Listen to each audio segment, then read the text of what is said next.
ನಮಸ್ಕಾರ ರೀ. ಇವತ್ತಿನ ದಿವಸ ಮೆತ್ತನೆ ಪದರ್ ಚಪಾತಿ ಹೊಳ ಬದ್ನಿಕಾಯಿ ಪಲ್ಯ ತೋರಿಸ್ತಾನೆ. ಗೋಧಿ ಹಿಟ್ಟು ತೊಗೊಂಡೀನಿ. ಗೋಧಿ ಹಿಟ್ಟಿಗೆ ಸ್ವಲ್ಪ ರುಚಿಗೆ ತಕ್ಕಷ್ಟು ಉಪ್ಪು ಹಾಕೋಣ, ಸ್ವಲ್ಪ ನೀರು ಹಾಕ್ಕೊಂಡು ಗಟ್ಟಿ ಎಲ್ಲ ತೆಳ್ಳಗಲ್ಲ ಒಂದು ಸ್ಮೂತಾಗಿ ಕಲಿಸ್ಕೊಳ ನೋಡಿರಿ.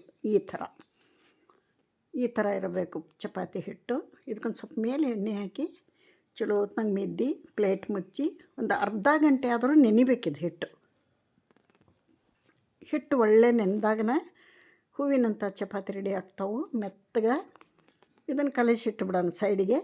ಇದ್ರ ಜೊತೆಗೆ ಬದ್ನಿಕಾಯಿ ಪಲ್ಯ ಮಾಡೋಣ, ಹೋಳ ಬದ್ನಿಕಾಯಿ ಪಲ್ಯ.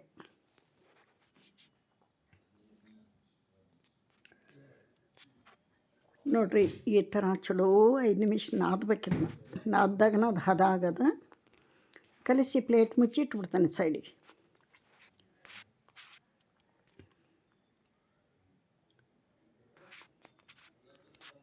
ಈಗ ಬದ್ನಿಕಾಯಿ ಪಲ್ಯ ಮಾಡ್ಕೊಳೋಣ. ಎಲ್ಲ ರೆಡಿ ಮಾಡ್ಕೊಂಡೇನಿ. ಒಂದು ಬಾಳ್ಗೆ ಇಟ್ಟನಿ, 2 ಟೇಬಲ್ ಸ್ಪೂನ್ ಎಣ್ಣೆ ಹಾಕೇನಿ. ಸಾಸಿವೆ ಹಾಕೋಣ. ಸಾಸಿವೆ ಚಟಪಟ ಅನ್ನಲಿ.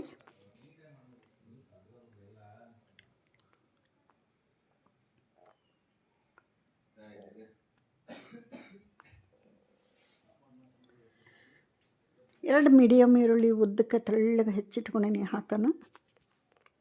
ಅದಕ್ಕಿಂತ ಮುಂಚೆ ಕರಿಬೇವು ಹಾಕೋಣ ಒಂದು ಕಡ್ಡಿ. 2 ಮೀಡಿಯಮ್ ಈರುಳ್ಳಿ ತೆಳ್ಳಗೆ ಉದ್ದಕ್ಕೆ ಹೆಚ್ಚೀನಿ. ಹಸಿ ಸ್ಮೆಲ್ ಹೋಗಲಿ, ಚಲೋ ಹೊತ್ನಂಗೆ ಫ್ರೈ ಆಗಲಿ, ಅಲ್ಲಿ ಮಟ್ಟ ಬಾಡಿಸೋಣ.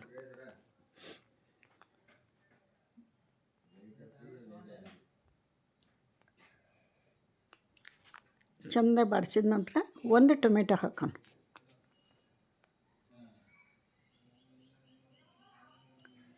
ಟೊಮೆಟೊನು ಹಸಿ ಸ್ಮೆಲ್ ಹೋಗಿ ಚೆಂದಾಗಿ ಬಾಡಿಸ್ಕೊಳೋಣ.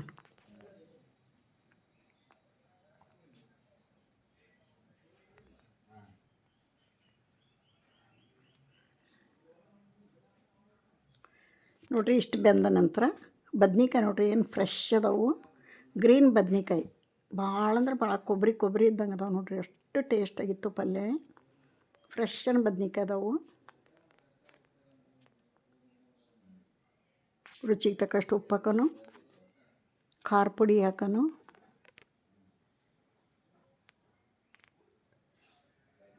ಅರಿಶಿಣ ಪುಡಿ ಹಾಕೋಣ.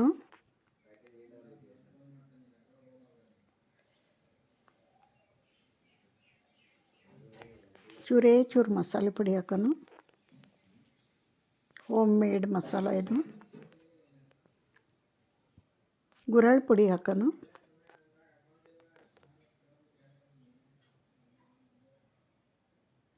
ಚೂರು ಬೆಲ್ಲ ಹಾಕೋಣ.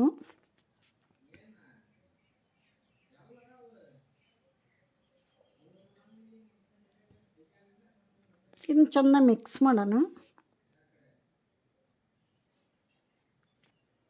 ಚೆನ್ನಾಗಿ ಮಿಕ್ಸ್ ಮಾಡಿ ಇದು ಕುದಿಯೋ ಮಟ್ಟಿಗೆ ನೀರು ಹಾಕಿ,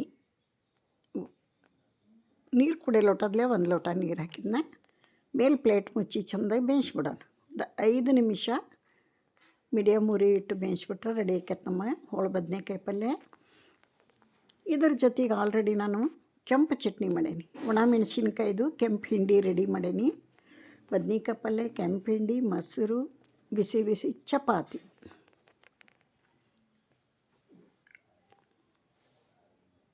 ನೋಡಿರಿ, ಆಗಾಗ ಕೆಡಿಸ್ತಾ ಇರಬೇಕು.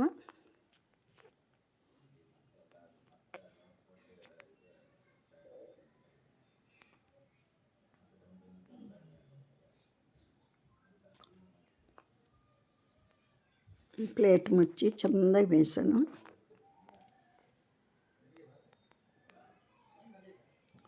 ರೆಡಿ ಆಯ್ತು ನೋಡಿರಿ ಬದನೆಕಾಯಿ ಹೋಳ ಪಲ್ಯ.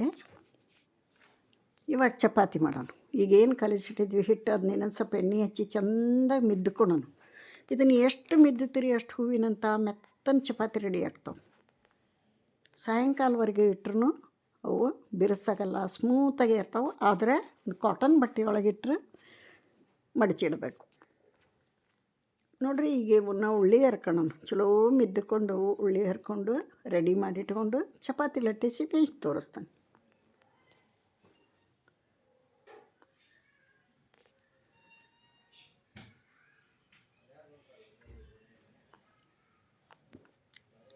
ಇಷ್ಟು ಮಾಡಿಟ್ಕೊಂಡು ರೆಡಿ ಮಾಡಿ ಚಪಾತಿ ಲಟ್ಸೋಣ. ನಾನಿಲ್ಲಿ ಪದಾರ್ಥ ಚಪಾತಿ ಮಾಡಾಕತ್ತೀನಿ ನೋಡಿರಿ. ಹಿಟ್ಟು ಹಚ್ಕೊಂಡು ಒಂದು ಉಳ್ಳಿ ನಮಗೆ ದೊಡ್ಡ ಬೇಕಾ ಸಣ್ಣ ಬೇಕಾ ನೋಡಿಕೊಂಡು ನಾನು ಮೀಡಿಯಮ್ ಆಗಿ ಮಾಡಾಕತ್ತೀನಿ. ಪುರಿ ಅಷ್ಟು ಆಗಿಂದ ಇದಕ್ಕೊಂದು ಸ್ವಲ್ಪ ಎಣ್ಣೆ ಸ್ಪ್ರೆಡ್ ಮಾಡ್ಕೋಬೇಕು.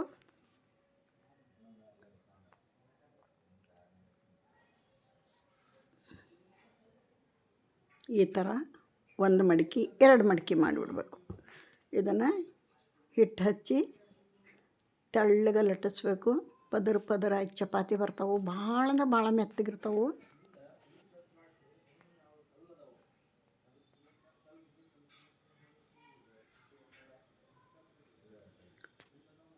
ನೋಡಿರಿ ಈ ಥರ ಇದನ್ನ ಲಟ್ಟಿಸಿ ಬೇಯಿಸ್ಬಿಡ್ತಾನೆ. ಹಂಚಕ್ಕಾದೈತಿ.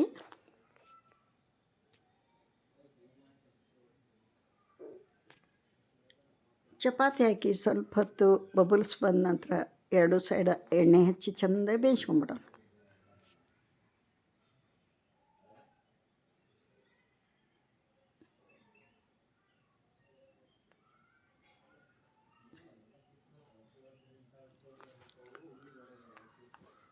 ಚಪಾತಿ ಒಣ ರೊಟ್ಟಿ ಹಂಗೆ ಬೇಯಿಸ್ಬಾರ್ದು. ಯಾವಾಗಲೂ ಎಣ್ಣೆ ಯೂಸ್ ಮಾಡಲೇಬೇಕು, ಇಲ್ಲಾಂದ್ರೆ ಹೊಟ್ಟೆನೂ ಉಸ್ತತಿ. ಗೋಧಿದು ಎಣ್ಣೆ ಹೆಚ್ಚು ಮಾಡಿಬಿಟ್ರೆ ಮೆತ್ತಗೆ ಸ್ಮೂತಾಗಿ ಬರ್ತಾವೆ, ಹೊಟ್ಟೆನೂ ನುಸೋದಲ್ಲ. ರೊಟ್ಟಿ ಹಂಗೆ ಡ್ರೈ ಆಗಿ ಬೇಯಿಸ್ಬಾರ್ದು. ನೋಡ್ರಿ ಉಬ್ಬಿ ಬಂತು ಚಪಾತಿ. ಎಲ್ಲ ಚಪಾತಿನೂ ಮಾಡಿ ರೆಡಿ ಇಟ್ಟು ನಾ ಪ್ಲೇಟಿಗೆ ಸರ್ವ್ ಮಾಡಿ ನಿಮಗೆ ತೋರಿಸ್ತೇನೆ. ಯಾರೆಲ್ಲ ವಿಡಿಯೋ ನೋಡ್ತೀರಿ ಇಷ್ಟ ಆದ್ರೆ ಒಂದು ಲೈಕ್ ಕೊಡಿರಿ. ಹೊಸಬ್ರು ಯಾರು ನೋಡ್ತಿದ್ರೆ ಪ್ಲೀಸ್ ಸಬ್ಸ್ಕ್ರೈಬ್ ಮಾಡ್ಕೊಂಡು ವಿಡಿಯೋ ನೋಡಿರಿ.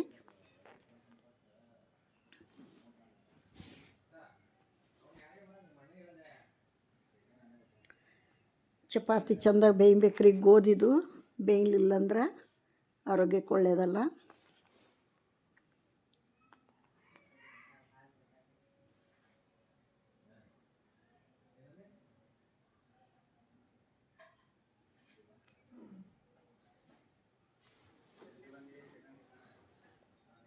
ಎರಡು ಚಪಾತಿ ಮಾಡಿ ನಿಮಗೆ ತೋರಿಸ್ತೀನಿ. ಈಗ ಪ್ಲೇಟಿಗೆ ಸರ್ವ್ ಮಾಡಿ ತೋರಿಸ್ತಾನೆ.